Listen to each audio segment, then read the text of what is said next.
We're on. Good afternoon, everybody. Sheriff Darren Balaam here, and today I want to welcome you to the second season and the first episode of Did You Know? So Happy New Year. I want to thank you all for joining me. Today I have some special guests, and we're going to talk about something that for me is extremely important, not only within the Sheriff's Office, but in our community. So this year being our second season, for everybody that joined us last year, I want to thank you. For joining us again this year, I want to thank you. Please make sure you turn on your notifications as we go through. If you have any questions, comments, we encourage you to put those in and we will respond to them. So I appreciate any input as we grow this Did You Know and try to collaborate with the community of educating you on topics the Sheriff's Office may be doing internally or externally in our community. So let me introduce my guests today. Today I have Deputy Richardson, Deputy Kester, and Rachel Rosensteel. She is the Health Social Services Coordinator of Health Plan in Nevada. And you may be asking, why do you have these guests on today? So if you remember, in 2019, in April, we started what was called the Detention Services Unit. And the mission of that unit was to bring together services from the outside, our service providers, Health Plan in Nevada being one of the first ones that stepped up and joined and started collaborating with the Sheriff's Office, and bring them into the facility for those that may be incarcerated and start providing services, wraparound services, and a management plan so that when they were released from incarceration here at the Washoe County Detention Facility, that they had a plan, whether that was housing, mental health, addiction, but so we could help them get back on their feet, reduce recidivism, and hopefully allow them the success so that they did not return to the detention facility. And so we started that. Deputy Richardson and Deputy Kester are part of detention services. And so we had two community health fairs, right, in December of in 2019. And part of that, again, was bringing our service providers together because we have so many in our community and putting them in one spot so that as citizens in our community, the first one we held in front of the detention facility, if they were coming up for somebody that may be incarcerated, they were being released. If they didn't know what was out there, it was their opportunity, and you, our citizens in our community, a time to stop by and find out what resources were out there. And one of the goals of DSU was not only working for wraparound services and collaborating with Health Plan Nevada of individuals that may be incarcerated, but we also wanted to and continue to message to you out there in our community that may find yourself in need. This last year has been devastating for our community and our nation and our world when it comes to COVID-19, financially, emotionally, mental health-wise. So a lot of us are suffering from those ramifications of that virus. And we encourage people, if you need help, you don't have to be arrested to come in to get help. And so I heard this story. Rachel and I were meeting the other day, and she shared a success story of DSU and the collaboration between Health Plan in Nevada of somebody that wasn't arrested to get services. They actually came through our front doors and asked for help. And so I want to share that story because if you're out there right now and you find yourself in need and you don't know where to go, I would tell you, come through the Sheriff's Office front doors. Again, our mission is not only to deal with those that may be arrested, and to keep our community safe, but it's also to provide services and help to those out in our community that are in need. And so if you are one of those and you see this today, please, if you have nowhere else that you know to turn, you can turn to the Washoe County Sheriff's Office. So with that, I'm going to turn it over to both deputies. Tell us about this young lady that you guys came in contact with in our lobby.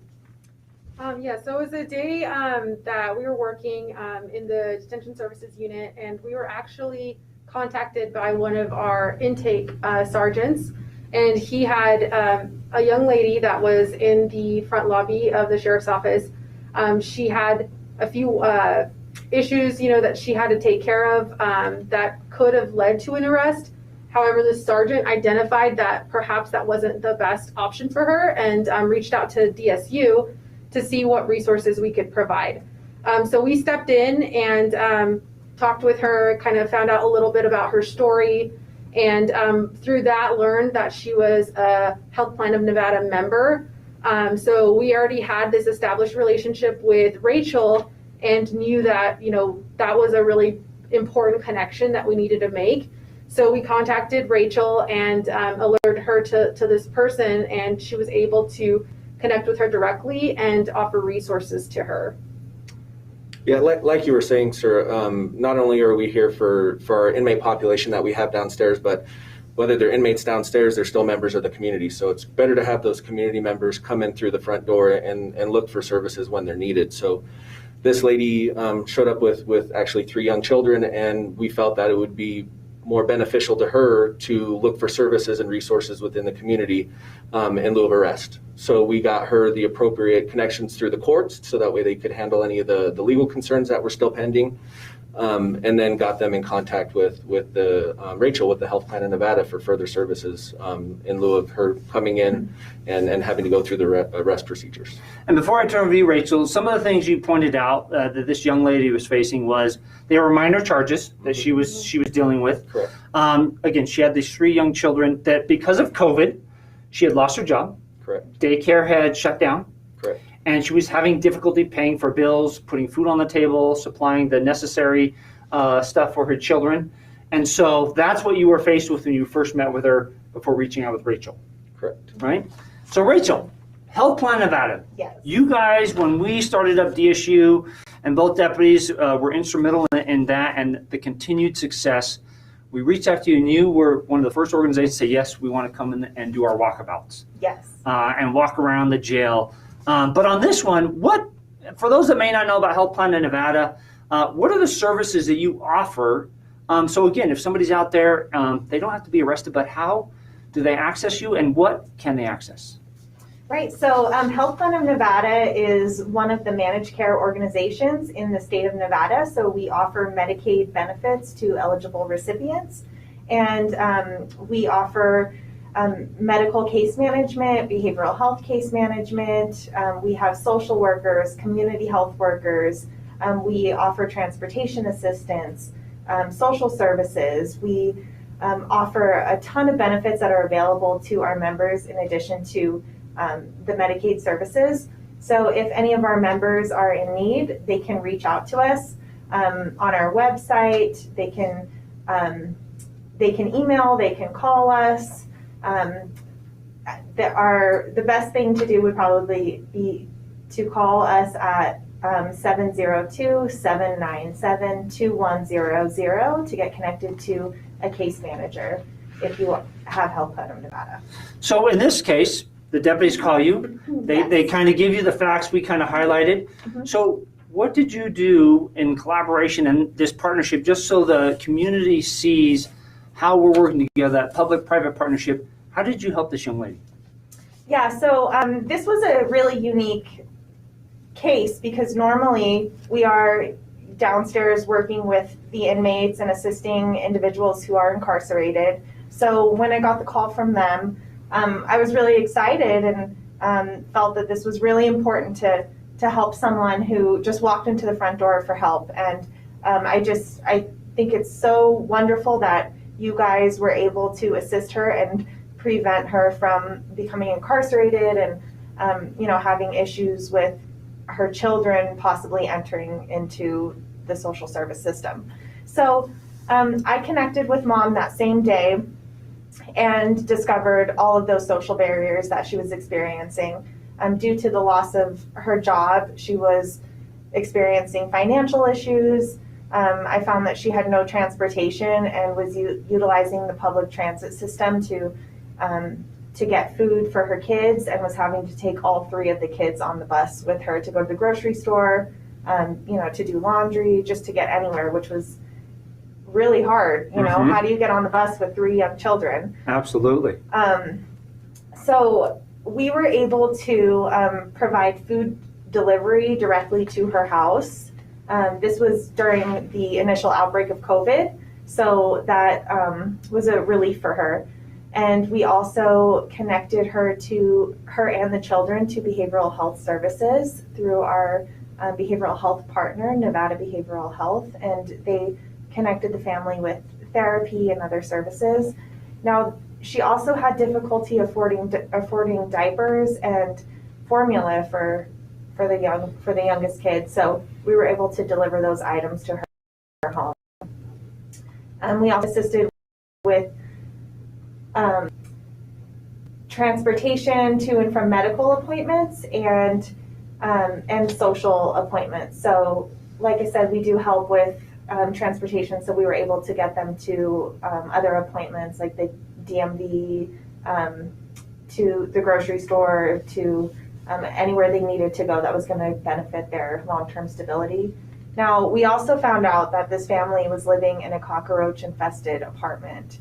There was a lot of safety concerns there, so we did assist with helping them locate a new apartment, and then helped with the moving process and finding new furniture and new items for the house. So that was great to get them into a new living situation.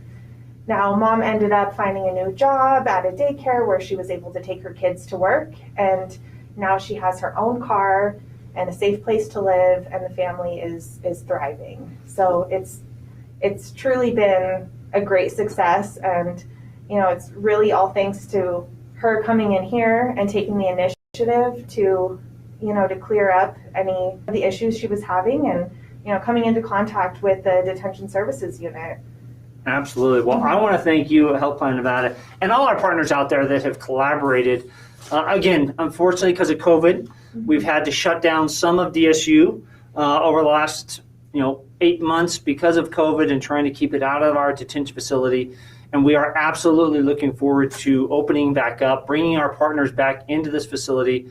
But more importantly, again, I want to reinforce the fact that if you are out there right now and you need help, and you don't know where to turn, you can turn to the Washoe County Sheriff's Office. You don't have to call 911. Don't call it if it's an emergency. But if you need help just finding housing, mental health, addiction, whatever it is, walk through our front doors. And I can tell you, if it's not these two deputies, we have several others that are in the Detention Services Unit. We will make sure we contact you. And that is our sole mission. They have continued during COVID. I can tell you they have found ways in working with our partners and through COVID testing, when a bed is available, we're still working on getting those wraparound services, helping those in need when they're incarcerated so that when they are ready to go out, they have that plan for success. And we're setting them up hopefully for success to reduce that recidivism and get them back on their feet so they can be successful in our community and live throughout our community. And I'm excited because, again, the Washoe County Sheriff's Office, starting in July, we will have a unit that we're going to be regionalizing with the Sparks Police Department and their HOPES team. And we're going to start getting into those individuals that are experiencing homelessness out in our community. So again, for us at the Sheriff's Office, this is almost like a 360-degree, we're covering all the bases. We're going to be out there working with Helpline Nevada and other partners in our community on the streets, trying to get individuals that are experiencing homelessness or mental health, addiction, you name it, housing, food, transportation, and trying to get them sheltered, trying to find services for them. But if for some reason they get evolved and wrapped up into the criminal justice system, Detention Services is going to be collaborating with both that team on the outside, but inside. So for those that may find themselves on the other side of the law, in trouble for something in our facility, Detention Services will pick up, again, with Helpline Nevada and other partners, providing those wraparound services so that when they go out, hopefully this time when they go out, we've had a plan, that management plan, they're set up for success, and we can get them back on their feet. And so that's something I'm really excited, announcing to the community and looking forward to, is we will have this full 360-degree plan and protection to look out for those and help those in need. So again, if you're out there, I can't say this enough, this last year has been tremendously difficult for all of us. And so if you find yourself in that dark place where you don't know where to turn, you don't know where to go, I'm telling you, you can come to the Washoe County Sheriff's Office, and these deputies will be there. They will be ready to help you, and we can partner with Helpline Nevada and our other partners, and we will help you. You don't have to be arrested for us to help you. And Rachel, can you tell everybody, just in case, if they don't know how to sign up for Medicaid, your number, if they want to call Helpline Nevada, what is your number again? So, well, if you want to get signed up for Medicaid, you do have to do that through the welfare office or online. But if you have Helpline of Nevada and would like assistance you can either come in here and go through them and they know how to contact us, or you can reach out to our case management department, and the phone number is 702-797-2100, or you can go to our website at myhpnmedicaid.com. And again, I want to thank all of you for your hard work over the last, for DSU, year and a half, and for you willingness as one of our partners to come in. This is truly making a positive impact in our community. This is what community policing is about. This is that collaborative effort of how we're going to make a difference. And so I want to thank all of you for everything you've done, your hard work that you're doing, especially with this pandemic, because it's something we've never experienced. For all of you out there, if you have questions, please, anything about this, about detention services, the sheriff's office, some of our partners, Health Plan in Nevada, we can help link and provide that information to you.